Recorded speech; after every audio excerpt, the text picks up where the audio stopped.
triteísmo, unitarismo, unicismo ou monoteísmo? Em qual dessas doutrinas você acredita? Quais delas você acha mais bíblica? Em quais delas você mais confia? Você acha mais embasamento bíblico? Para este assunto, se você tem interesse de aprender sobre ele, eu convido você a ficar conosco nesse podcast, pois nós vamos estar aprendendo à luz da palavra de Deus. Muito bem, queremos cumprimentar a todos com a paz do Senhor Jesus. Estamos aqui com muita alegria para mais um podcast da Escola Bíblica Dominical. Estamos iniciando, portanto, mais um ano, 2026. Graças a Deus, atravessamos mais um ano. Queremos desde já desejar a você um feliz 2026, que todas as suas realizações aconteçam de acordo com a vontade de Deus, é claro, porque Ele sabe o que é melhor para todos nós. Então, eu lhe convido a iniciarmos mais um ano estudando a palavra do Senhor nosso Deus com as lições da Escola Bíblica Dominical. Vamos abrir este ano, primeiro trimestre de 2026, nós vamos estudar o assunto a Santíssima Trindade, o Deus único revelado em três pessoas eternas. Este é o assunto que nós vamos estudar durante esses 3 meses.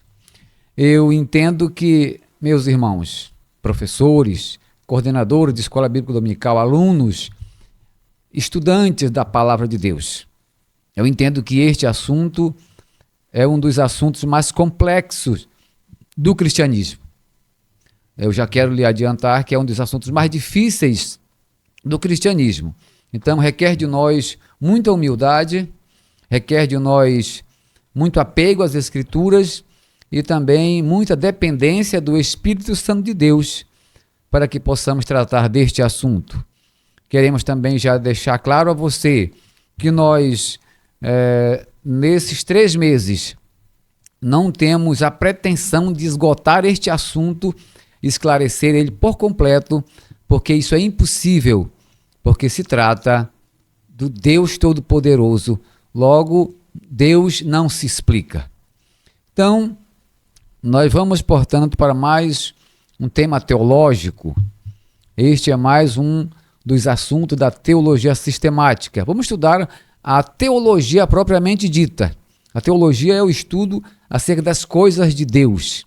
Theos, Deus no grego, e logia ou logia do grego, estudo, ciência, conhecimento. Então, é a ciência acerca das coisas de Deus. Ou a teontologia, que é a existência de Deus. Então, esse é o assunto que nós vamos estudar nesses 3 meses e eu espero muito que nós possamos aprender muito com esta lição. Hoje nós vamos estar dando início, apenas abrindo o trimestre com uma lição introdutória e eu acredito que esta lição ainda vai deixar muitas dúvidas, porque afinal de contas é só o início e eu creio que no decorrer das demais lições nós vamos aprendendo e tirando as dúvidas, mas esta lição inicial sempre ela deixa muitas dúvidas, mas não se preocupe que no decorrer do trimestre muitas dessas dúvidas irão ser sanadas e, claro, algumas delas ainda vão continuar. Nós temos a convicção de que quanto mais se estuda acerca da palavra de Deus, mais se tira dúvidas, mas também mais se adquire outras dúvidas, porque isso faz parte do estudo das Escrituras, porque nós estamos estudando algo divino, algo espiritual, em uma mente terrena que a nossa é uma mente material, uma mente ainda com as suas limitações da matéria que nós estamos ainda revestidos. Então, meus irmãos, nós vamos, portanto, dar início à nossa lição.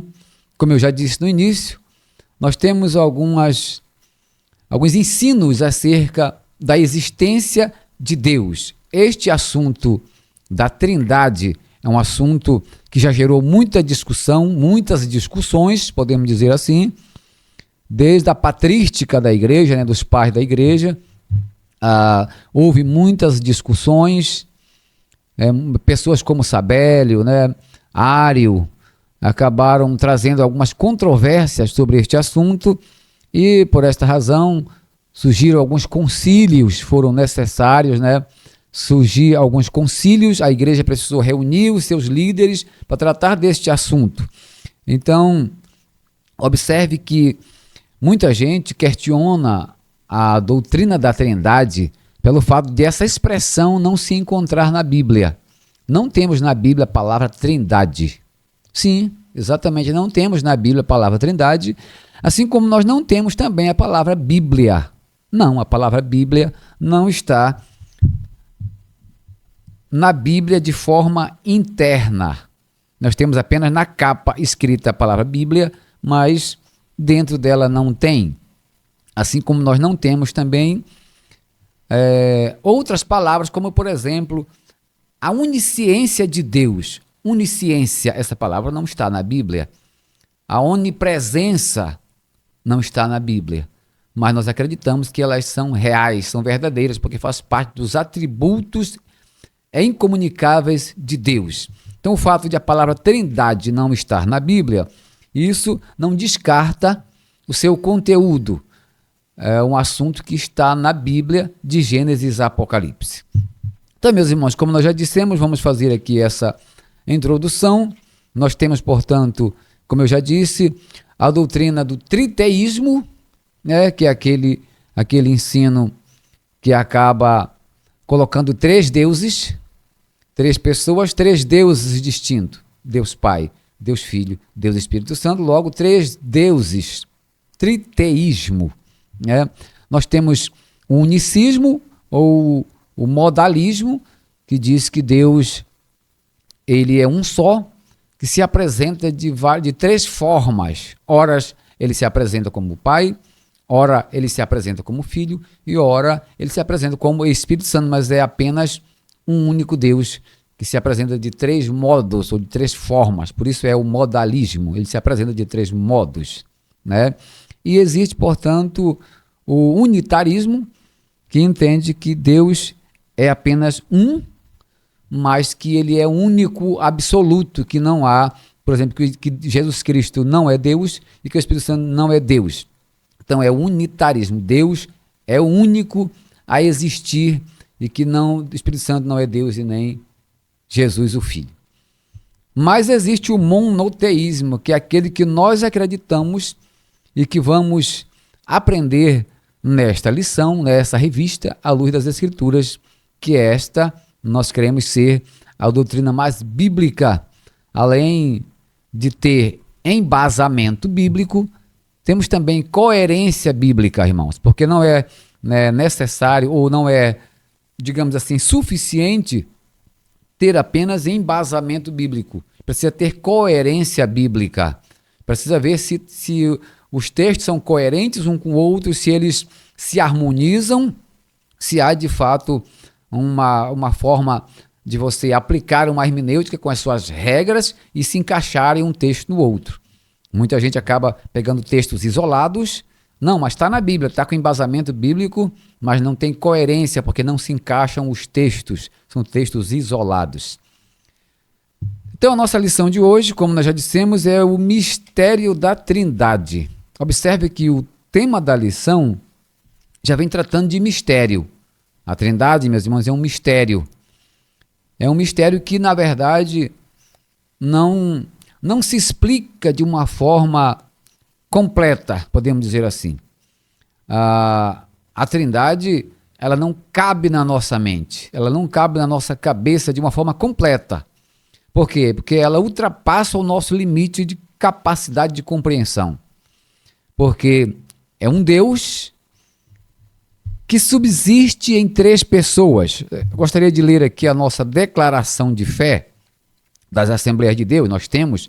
Inclusive, eu recomendo a todos os irmãos adquirirem a nossa declaração de fé, meus irmãos. Aqui está as nossas doutrinas pentecostais que nós acreditamos. Então, o professor de escola dominical, ele precisa ter a nossa declaração de fé, todas tiradas das Escrituras, embasadas na Bíblia, com todas as referências bíblicas.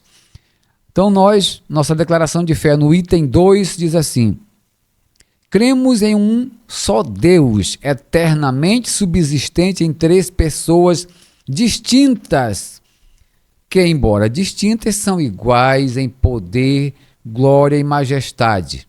O Pai, o Filho e o Espírito Santo, Criador do universo, de todas as coisas que há nos céus e na terra, visíveis e invisíveis, e de maneira especial os seres humanos, por um ato sobrenatural e imediato, e não por um processo evolutivo. Nós temos aqui várias referências, como Deuteronômio, Mateus, Marcos, Gênesis, Hebreus, Apocalipse e muitos outros. Então, a Assembleia de Deus, que tem uma doutrina pentecostal, acredita desta forma, no único Deus, no monoteísmo, mas que este único Deus subsiste em três pessoas. Não são três deuses, não é triteísmo. É apenas um Deus que subsiste em três pessoas, pessoas distintas. Então vamos aqui, a nossa lição tem 3 pontos. Primeiro ponto, a revelação trinitária do batismo, no batismo de Jesus. O segundo ponto da nossa lição, a distinção e a unidade das pessoas divinas. E o terceiro e último tópico da nossa lição, a relevância na Trindade para a fé cristã. A relevância da Trindade para a fé cristã. Esses são os 3 pontos da nossa lição. E a nossa lição, meus irmãos, é importante também que os professores atentem para isso. A nossa lição ela traz 3 objetivos. Toda lição ela tem os seus objetivos. A gente tem um ponto de partida e um ponto de chegada. O professor da escola dominical precisa ter essa convicção, que ele precisa partir de um determinado ponto específico para chegar também a um determinado ponto específico. Ele tem, ou seja, um destino no seu ensino, os seus objetivos específicos onde ele deve chegar. Então, nós temos aqui os objetivos das lições, né? Vamos pegar aqui os 3 objetivos das lições. Primeiro, explicar a relevância da Trindade no batismo de Jesus. Segundo, mostrar a unidade e a distinção das pessoas divinas à luz das Escrituras. E o terceiro objetivo, enfatizar a importância da doutrina trinitária para a fé cristã. Esses são os objetivos da nossa lição. O primeiro ponto, meus irmãos, ou o primeiro tópico da nossa lição diz assim: a revelação trinitária no batismo de Jesus. Veja só, aqui a lição diz assim, no primeiro subtópico, o batismo do Filho, a obediência de Cristo. Então ele vai dizer aqui que Jesus ele vai ser batizado por João. Diz a Bíblia que João estava no Jordão batizando as pessoas e Jesus ele vai se submeter a este ritual judaico. Observe que João foi o primeiro a batizar. Não havia batismo no judaísmo.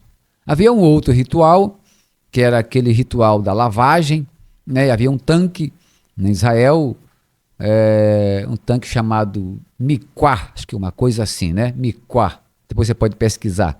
E as pessoas lá eram purificadas, eram lavadas, mas para a purificação de alguma imundícia ou de alguma impureza, né? Como alguém, por exemplo, tinha, na época, né, lepra, por exemplo, ele, quando, digamos, ele era curado, às vezes podia acontecer isso, Jesus podia curar, Deus poderia curar, né? Então o sacerdote depois analisava aquela pessoa, se ele tivesse sido curado, portanto ele mandava ou pedia que ele fosse no tanque se lavar.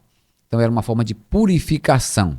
Então todas as pessoas que se tornavam imundas precisavam depois se purificar neste tanque. Então não era um batismo. Então João Batista foi o primeiro a batizar, a usar este modelo, né? Esta forma. E Jesus, ou seja, esse batismo era para arrependimento de pecado. Era uma forma de preparar para receber o Messias. João Batista veio ensinando isso. Todas as pessoas que quisessem receber o Messias precisavam ser batizadas, veio preparar o caminho para o Messias. Então, essas pessoas que se batizavam, elas estavam confessando publicamente que elas eram pecadoras e que para que elas fossem dignas de receber o Messias, o Cristo, o ungido, elas precisavam se arrepender dos seus pecados e para isso precisavam se batizar, que era uma forma simbólica. Não quer dizer que o batismo ele tira o pecado de ninguém. Não, o seu pecado é perdoado quando você confessa a Cristo como Salvador. O batismo é apenas um ato simbólico. Paulo fala muito sobre isso. Quando você vai se batizar, quando você desce nas águas, você está, simbolicamente, você está morrendo para este mundo. Você desceu nas águas, você vai morrendo para o mundo. Quando você é mergulhado nas águas, você é sepultado para este mundo. E quando você emerge das águas, você, portanto, ressuscita com Cristo. Este é o simbolismo do batismo. E João estava lá na beira do Jordão fazendo isso, batizando a todos aqueles que vinham a ele para ser batizados. E Jesus, portanto, quando João olha, Jesus vem em direção a João para ser batizado. João, que conhecia Jesus, é claro, ele era primo de Jesus, já conhecia a história de Jesus, sabia que Jesus era o Messias. João disse, não, em hipótese alguma, eu é que preciso ir a ti e não tu vir a mim. E Jesus, portanto, disse, não, deixa por enquanto, porque precisamos cumprir todas as escrituras, tudo o que foi escrito acerca de mim, precisa cumprir toda a justiça. Então é o que o texto trata aqui. Então Jesus foi obediente, cumprindo o mandado do Pai, cumprindo a missão para o qual o Pai havia determinado. Aí diz aqui, assim o batismo de Jesus é um gesto de identificação com a humanidade pecadora e uma atitude de obediência ao plano redentor do Pai. Primeiro, Jesus foi batizado para nos dar o exemplo que nós também precisamos nos batizar. Uma forma simbólica de que que os nossos pecados estão sendo apagados. E outra coisa para mostrar que era obediente, né, à missão que o Pai havia lhe dado. Aí diz aqui que quando Jesus sai das águas, diz aqui, a Bíblia diz que o Espírito Santo vai pousar sobre ele em forma de pomba. É o que trata este subtópico aqui. De número 2, a descida do Espírito Santo, a unção para o ministério. Logo após sair da água,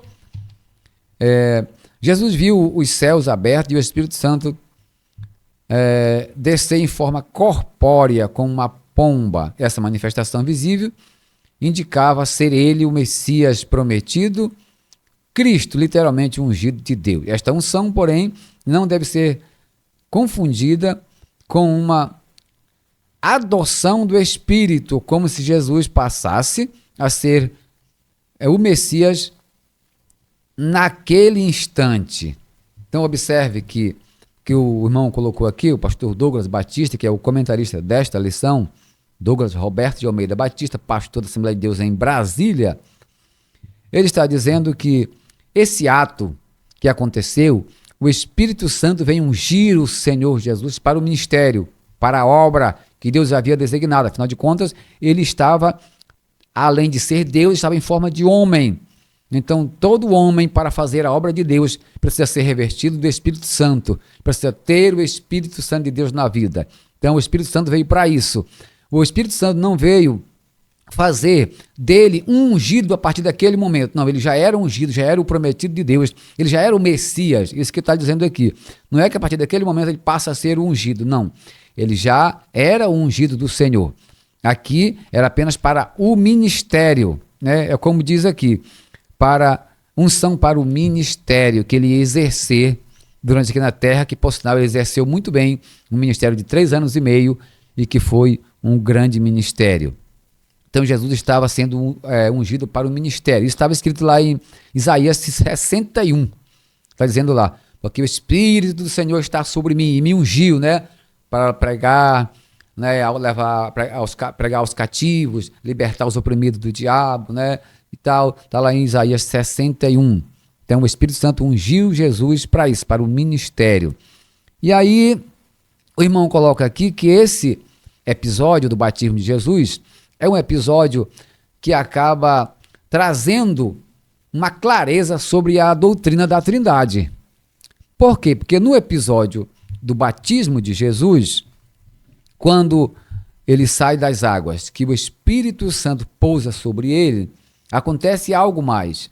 Diz a Bíblia que do céu, portanto, ouve-se uma voz. Deus, o Pai, fala, portanto, em relação ao seu Filho. Diz a Bíblia que quando Jesus sai das águas, observe, Jesus é uma das pessoas da divindade. Diz a Bíblia que o Espírito Santo, que é a outra pessoa da divindade, pousa sobre ele em forma de pomba, em forma corpórea de pomba. Então nós temos já duas pessoas.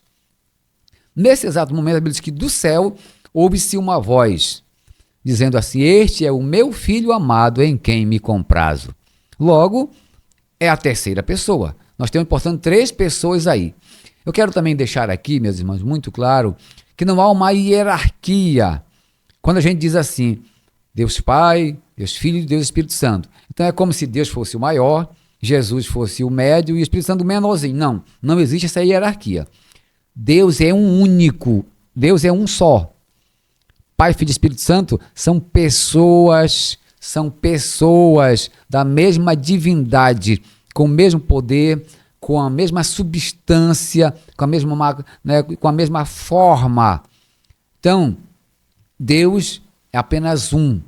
Então, não tem essa de um ser menor ou maior que o outro. Quando a Bíblia até chega a dizer, Jesus mesmo falou assim, que o Pai é maior do que eu. Não, mas ele estava falando isso porque ele estava encarnado, ele estava em forma de homem.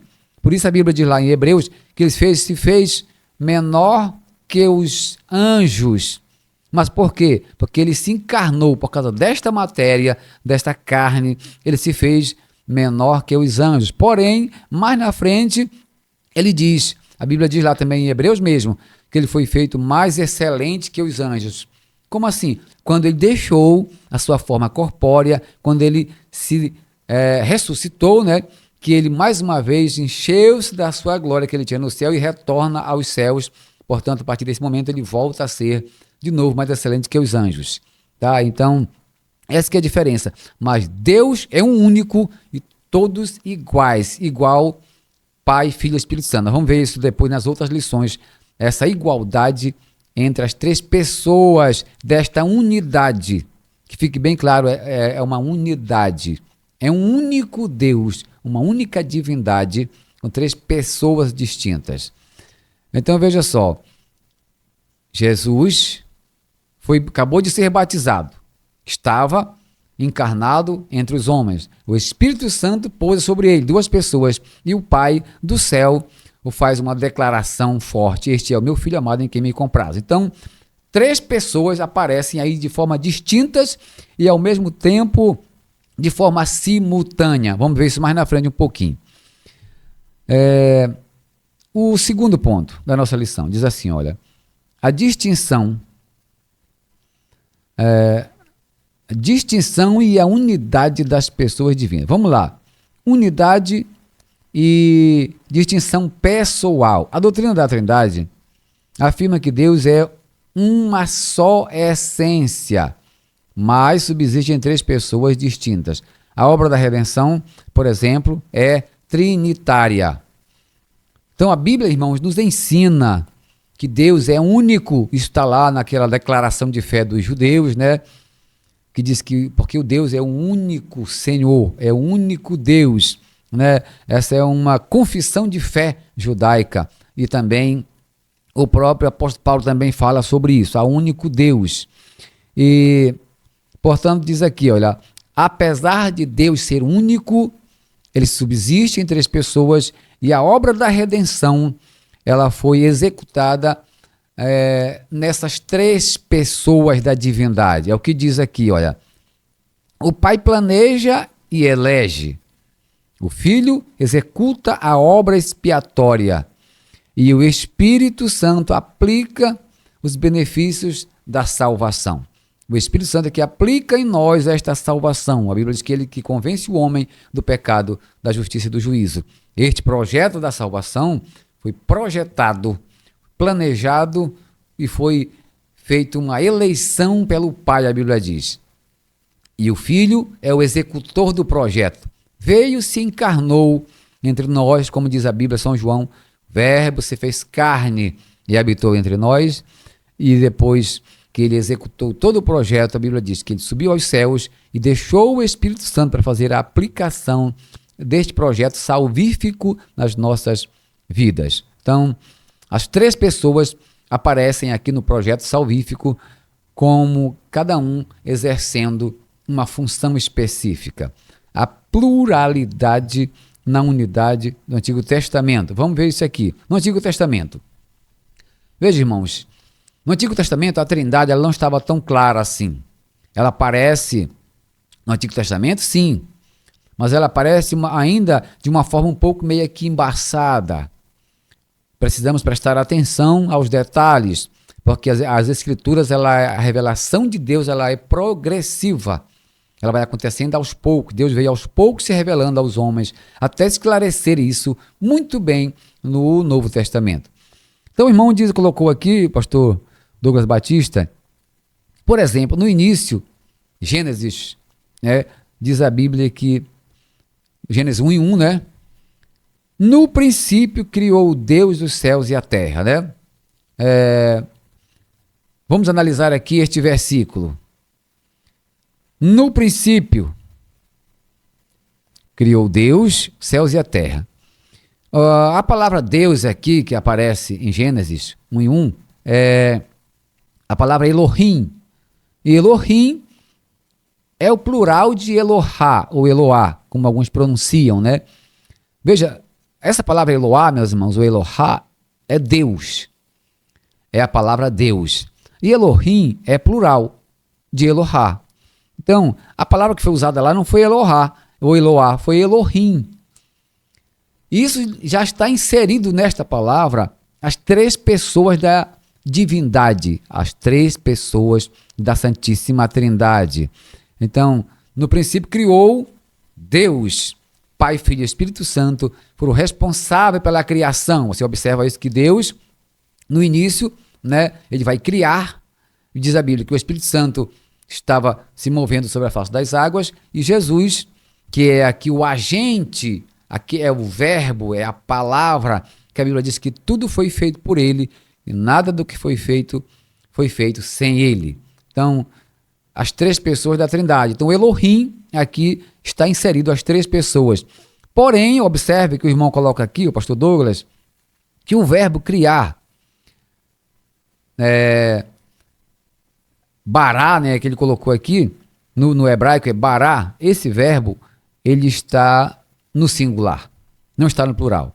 Então, observe que se fosse 3 deuses, deveria estar Bereshit, Bará, Elohim, mas esse Bará estaria no plural. O Elohim é plural, mas o Bará criou, você observa que criou, o verbo criou é singular. Se fossem 3 deuses, a expressão aqui não seria criou, mas criaram. No princípio, Elohim criaram, ou seja, seria 3 deuses. Não é 3 deuses, é apenas um, por isso que criou. No princípio, criou Deus. Então, a palavra criou, o verbo criou é singular, indicando que há um único Deus, como de fato está nas Escrituras Sagradas. Não é triteísmo, não são 3 deuses, o Deus Pai, o Deus Filho e o Deus Espírito Santo. É que a gente, às vezes, irmãos, acaba confundindo quando a gente separa. Nós vamos estudar, por exemplo, nessa lição, porque há uma necessidade de se fazer isso, nós vamos estudar aqui de forma separada. Na lição 2, vamos estudar sobre o Deus Pai. Na lição 3, o Pai enviou o Filho. Vamos estudar sobre, na lição 4, a paternidade divina. Na lição 5, o Deus Filho. E nós vamos estudar, por exemplo, na lição 8, o Deus Espírito Santo. Isso, às vezes, acaba, se você não estiver atento, acaba confundindo as coisas. Porque a gente separa como se fossem 3 deuses distintos. Né? Não é 3 deuses distintos. A gente vai estudar eles de forma separada para uma compreensão bíblica, uma forma didática de entender o assunto. Mas não são deuses separados. É um único Deus que subsiste em três pessoas. Agora, pessoas sim, são pessoas distintas. Há uma pessoalidade em cada uma das pessoas da Trindade. Então, por isso que se estuda separado, mas é único só. Não é três deuses, não, é apenas um. Então, o plural está em Elohim, três pessoas, mas o verbo criou está no singular, indicando que é um único Deus. Vamos aqui no próximo item, a Trindade explicada no Novo Testamento, a forma batismal.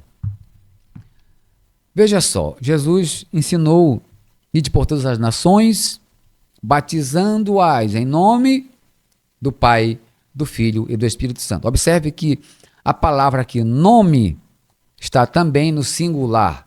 Não é nos nomes, ide por todas as nações, batizando-as nos nomes, não. Está no singular também. E batizando-as em nome singular. Preste bem atenção nesses detalhes, porque isso faz toda a diferença.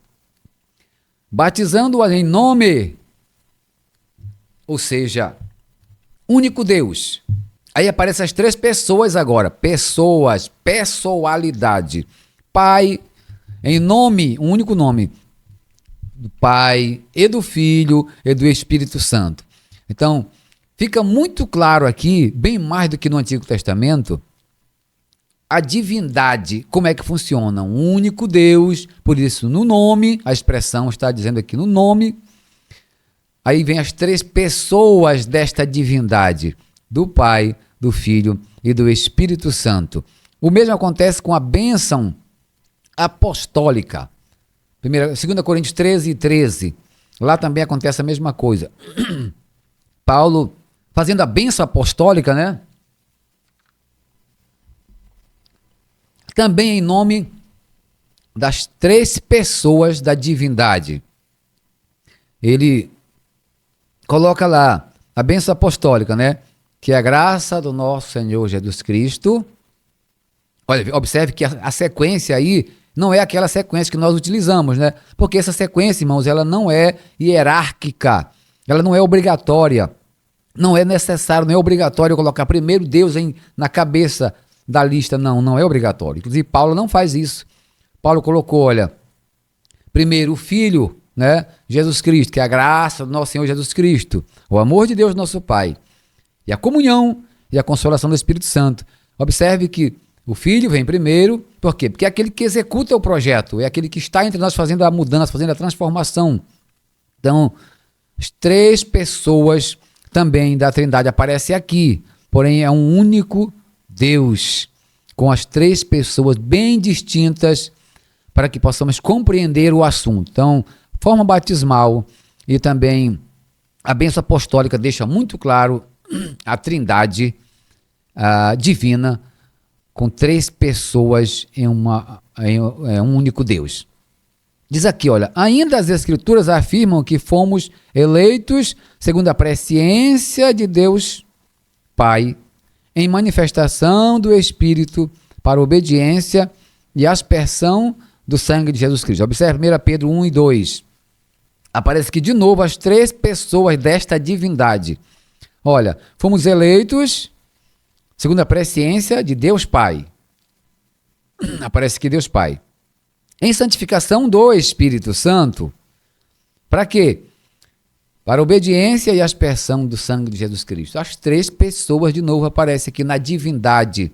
Essa divindade é composta de três pessoas. Eu espero que isso fique claro para nós não sermos enganados pelo triteísmo, que diz que são três deuses. Deus Pai, Deus Filho, Deus Espírito Santo, cada um separado do outro, três deuses. Não, é um único Deus em três pessoas. Para nós concluir o terceiro ponto, a relevância da Trindade para a fé cristã. Irmão, nós precisamos entender que a Trindade ela é um alicerce para o cristianismo, para a fé cristã. Se nós não aceitarmos a Trindade, fica difícil a gente ser cristão, fica difícil nós desenvolver a nossa fé no cristianismo. Nós precisamos ter essa convicção. A doutrina da Trindade ela é fundamental para o cristianismo, para a fé cristã. Desenvolvimento doutrinário da Trindade. A doutrina da Trindade não é uma elaboração tardia da fé cristã. Ela emerge nas Escrituras como uma revelação progressiva do Deus vivo, como eu já falei aqui, né? Progressiva, ela vem desde Gênesis, sendo desenvolvida, passa pelo Novo Testamento, esclarecendo. Os pais da igreja fizeram isso, né?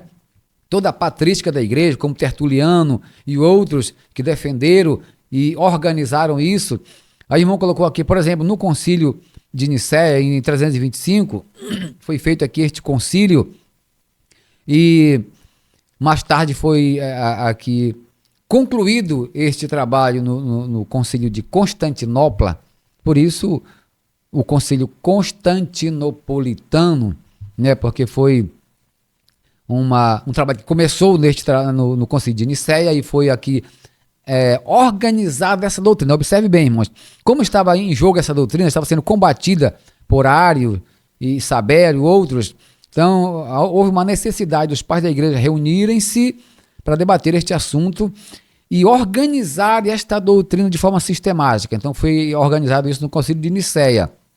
E lá foi proclamado que Jesus é da mesma substância do Pai, condenando a ideia de que ele fosse uma criatura exaltada. Não, ele não é uma criatura. Deus não criou Jesus, apesar dele ter esse título, Filho de Deus. Isso não quer dizer que ele seja uma criatura, ou que ele foi gerado de Deus de uma forma secundária. Não, ele sempre existiu. A Bíblia diz que desde o princípio ele já estava com Deus. No concílio de Constantinopla, em 381, completou a formulação trinitária ao afirmar a divindade do Espírito Santo. Fechou, portanto, a trindade, né? Nesses dois concílios. Eu aconselho você, que é estudante das Escrituras, meus irmãos, dar uma pesquisada um pouco mais sobre estes concílios. É muito importante vocês pesquisarem estes concílios. Muito importante. O concílio de Éfeso, o concílio de Nicéia, de Atanásio, de Constantinopla. É muito importante você estudar esses concílios, você vai entender um pouco mais sobre esta trajetória das doutrinas cristãs até chegar a nós. Implicações doutrinárias. A negação da Trindade resultou em heresias como, por exemplo, o triteísmo, como unitarismo, como unicismo, que é o modalismo, como eu já falei aqui. Essa negação da Trindade levou várias doutrinas. Cada pessoa começou a elaborar a sua doutrina acerca deste assunto. Mas a Bíblia, meus irmãos, é bem mais clara sobre este assunto. Não é que uma questão que cada um de nós vamos elaborar uma doutrina conforme o nosso pensamento. A doutrina, como eu já disse aqui, tem que ser elaborada à luz das Escrituras, com embasamento bíblico e coerência bíblica. Tudo que vamos estudar na Bíblia precisa ter essas duas coisas, esses dois pontos fundamentais: embasamento bíblico e coerência bíblica. Não pode faltar essas duas coisas para que possamos assim elaborar uma doutrina de forma organizada, com textos que se encaixem um no outro. Então, negar a doutrina da Trindade, começa a surgir doutrinas falsas, como foi colocado aqui pelo pastor Douglas Batista: triteísmo, unitarismo, unicismo e outros assuntos. Diz aqui: e a vida eterna é esta, que conheçam a ti, só por único Deus verdadeiro, e a Jesus Cristo, a quem enviaste. A doutrina da Trindade é inseparável do Evangelho, pois o Deus que salva é o mesmo Deus que se revela. Então observe, diz a Bíblia aqui que Deus é único, né? Que conheças, que Deus, que a ti só como único Deus. Essa expressão é uma expressão judaica, que veio do judaísmo e que nós cristãos também adotamos porque está nas Escrituras, está aqui, o único Deus. Nós não somos unicistas, não, porque nós cremos no único Deus que subsiste em três pessoas, como nós acabamos de ler aqui em vários textos das Sagradas Escrituras. Estamos, portanto, embasados na Bíblia para dizermos que existe um único Deus. Deus, ele é plural por causa das três pessoas, mas ele é singular. também porque não existe um outro Deus como ele. A Bíblia diz, só existe um único Deus. Todos os outros deuses falsos, meus irmãos, que existem, são falsos. Só existe na cabeça das pessoas. Só existe um único Deus. E é o que está dizendo aqui o texto sagrado aqui de João 17:3. E a vida eterna é esta, que conheçam a ti só por um único Deus verdadeiro e a Jesus Cristo a quem enviaste. Esta é uma das coisas que tem que ficar claro na nossa mente, que existe um único Deus que subsiste em 3 pessoas. Então, nós vamos continuar este assunto nas outras lições. No próximo domingo, no segundo domingo, nós vamos estar estudando sobre Deus. A primeira pessoa que aparece aqui, né, na Trindade, Deus Pai. Você vai acompanhar conosco este estudo, uma lição maravilhosa, e eu lhe espero lá, portanto, no próximo domingo, em nome de Jesus. Eu quero agradecer a Deus e a você que nos assiste, que você possa compartilhar nosso vídeo, possa curtir, para que o YouTube possa enviar também para mais pessoas. Que Deus possa abençoar você. E não esqueça, vá para a escola dominical, tá bom? Nós estamos aqui apenas trazendo um subsídio para que você possa chegar na escola dominical já com um entendimento mais elaborado sobre este assunto, mas o aprendizado final você vai ter lá na Escola Bíblica Dominical, juntamente com o seu professor, com os seus alunos na sua classe. Que Deus abençoe em nome de Jesus.